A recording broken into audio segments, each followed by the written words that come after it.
Okay, let us reflect upon the obligation to eat maror on Pesach night. Some lessons we can be learned from this.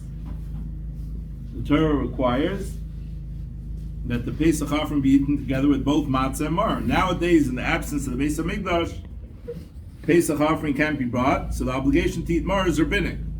But we do commemorate combining the eating of maror with matzah during Koirech. Why do we eat maror? Gamliel tells us in Agadah we do so to recall the fact that the Egyptians embittered the lives of our forefathers in Egypt, forcing them to perform crushing labor with mortar and bricks.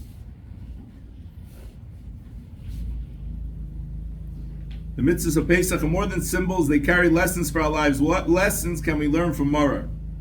One important lesson regarding Hashem's mercy may be gleaned by taking a closer look at the explanation offered by Rabbi Gamliel. The maror commemorates the terrible suffering of the Yidden as detailed in the Torah. But what was the consequences of that suffering? It resulted in the Yidden leaving Egypt after only 210 years. Instead of being oppressed there for the full 400 years that Hashem had been foretold to Avram. So the suffering wasn't pointless there.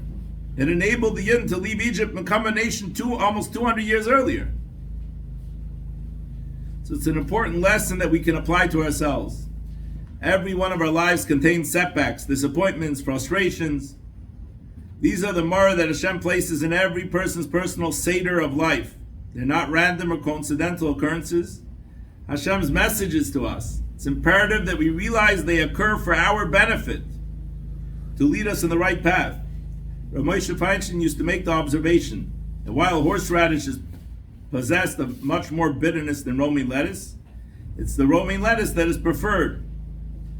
He would explain that we are to understand from this that any bitterness that Hashem brings into our lives is intended only to awaken us to our shortcomings and remind us to mend our ways and serve Him properly.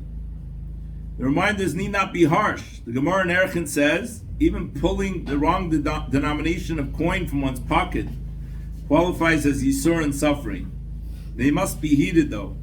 If the small sufferings are ignored or explained away as happenstance, their severity